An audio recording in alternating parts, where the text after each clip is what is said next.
Hello Internet, Tyler's here, and today I wanted to give you a quick, very quick tour of the Mega Man Zero/CX Legacy Collection mini booth that Capcom decided to put at PAX. This was a surprise for me. I did not expect them to actually have a booth, but hey, they do. That was great. I was actually able to play the game this time. The line was really short. It was like 40 minutes ish wait time.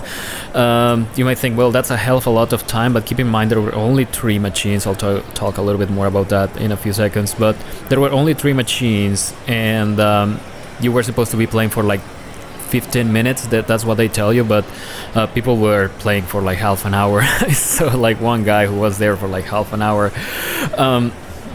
But yeah, thankfully the line was short. There was none of that stupid free pin business that they had last year, where they decided to give away a free pin for Mega Man 11 and PAX 2018. That was a bloody disaster because they only had 4 machines and they were always super crowded. The line was completely full 99.9% of the time. I'm not joking. Every time you will show up, the line was always capped. They will open the line for like 20 seconds and the line will be full, and then you have to wait for another 3 hours before they open it again for another 20 seconds. It was a complete mess, but none of that business this year. This year there's no free pins. People were just lining up for the pin, but this year there was no free pins, so the line was way shorter. It was possible to play the game, and well, I actually got to play the game. I'm not gonna show you myself playing because I was doing this on my own. There was nobody there with me, so yeah, sorry about that.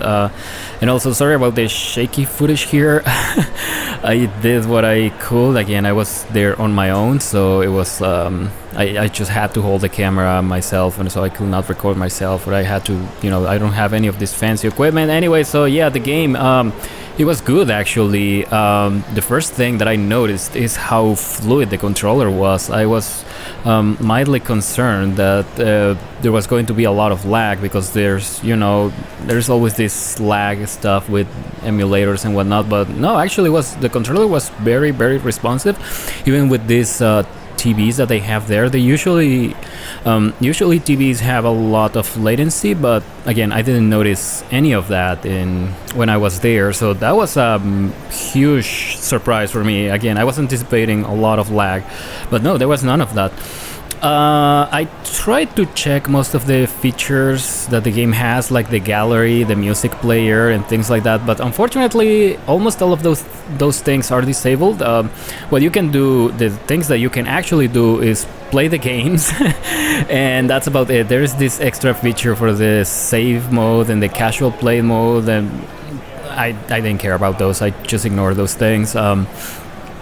I just wanted to test the extra features because I already played the games, obviously. So, but yeah, one thing I noticed playing here is that the game lets you choose a language, but it doesn't let you choose the voices. When you change the language, it changes the language for the text, but not for the voices. And for what I saw, the game lets you choose between 2 kinds of voices. One is the original voices and the other one is the remastered voices, but apparently it doesn't let you choose for the language of the voices, which is kind of a shame. For once, Mega Man ZX has Japanese voices. That was true on the original game too, but Mega Man ZX Advent has English voices, and apparently you are not allowed to change that for some reason.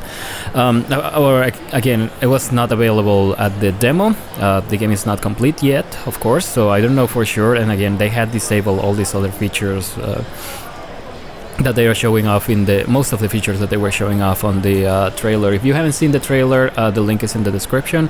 I think that's it for me. Thank you very much, and I'll see you around.